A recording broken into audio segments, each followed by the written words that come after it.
আসসালামু আলাইকুম, আপনারা সবাই কেমন আছেন? রিনা আক্তার কুকিং চ্যানেলে আপনাদের সকলকে স্বাগতম। তো একটা নতুন ভিডিও নিয়ে চলে এসেছি, আশা করি দেখতে থাকবেন, আপনাদের ভালো লাগবে। তো আমি আজকে রান্না করব থেতো করা মশলা দিয়ে টাটকুনি মাছের টক।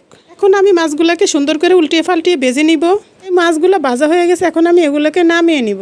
এরপর চুলায় আমি অন্য একটা কড়াই বসিয়ে দিব, এর ভিতরে দিয়ে দিব পরিমাণ মতো পেঁয়াজ কুচি, আদা কুচি, রসুন কুচি, সবগুলোকে একসাথে আমি সুন্দর করে ভেজে নিব। এগুলো ভাজা হয়ে গেলে এর ভিতরে দিয়ে দেবো হলুদ গুঁড়ো, মরিচ গুঁড়ো এবং স্বাদ মতো লবণ। সবগুলোকে আমি একসাথে সুন্দর করে ভেজে নিব। এগুলো ভাজা হয়ে গেলে এখন আমি এর ভিতরে দিয়ে দিব সামান্য পরিমাণে একটু পানি দিয়ে আমি মশলাটাকে সুন্দর করে কষিয়ে নিব। মশলাটা সিদ্ধ করার জন্য কিছু সময়ের জন্য রেখে দিব। কিছুক্ষণ পর ঢাকনাটা তুলে এটাকে আমি আরেকটু সুন্দর করে লাড়িয়ে দিব। তো বোঝা যাচ্ছে মশলাটা কষানো হয়ে গিয়েছে। তো আমি আগে থেকে আপনাদেরকে বলে রাখি, আমি কিন্তু পেঁয়াজ ভাজার সময় আদা কুচি, রসুন কুচি সব কিছু একসাথে দিয়ে দিয়েছি। তো এগুলো সবগুলোকে কষানো হয়ে গেছে। এখন আমি এর ভিতরে দিয়ে দিব পরিমাণ মতো টমেটো। এই টমেটোটাকে আমি ডিপে রেখেছি, সেই টমেটো এখন আমি এর সঙ্গে দিয়ে এটাকে কষিয়ে এর ভিতরে দিয়ে দিব পরিমাণ মতো আলু দিয়ে আমি এটাকে এখন সুন্দর করে লাড়িয়ে দিব। তো এই টক রান্না করার জন্য বেশি পরিমাণে টমেটো দিতে হবে, না হলে টমেটোটা টক হবে না। যদি টক না হয় এর ভিতরে দিতে হবে তেঁতুল।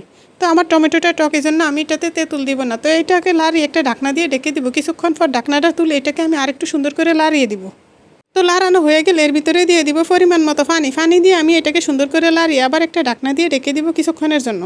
টক রান্নার জন্য আমি যা যা মশলা দিয়েছি সব কিছুই একটু থেতো করে দিয়েছি। তো এই মশলাটা একটু খাওয়ার সময় দাঁতের নিচে পড়বে, খেতেও একটু ভালো লাগবে, একটু সুগন্ধি লাগবে।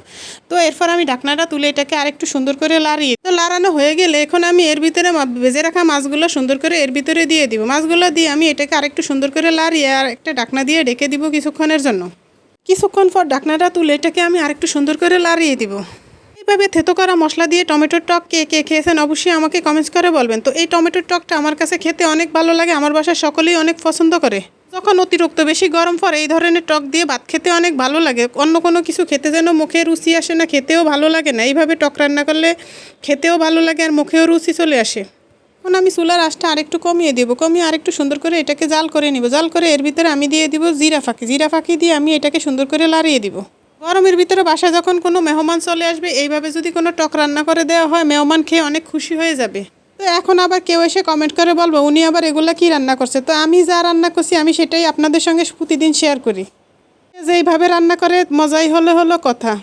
এখানে তো শিখানের কিছু না, সবাই তো মোটামুটি রান্না করতে পারে। তো যেইভাবে রান্না করে আশা করি আজকের ভিডিওটা আপনাদের সকলেরই ভালো লেগেছে। ভিডিওটা ভালো লাগলে প্লিজ লাইক করবেন, কমেন্ট করবেন, বন্ধুদের মাঝে শেয়ার করবেন। আমার চ্যানেলটাকে সাবস্ক্রাইব করে বেল আইকনটা অন করে দিবেন। আপনাদের সকলকে অসংখ্য ধন্যবাদ। আল্লাহ হাফেজ।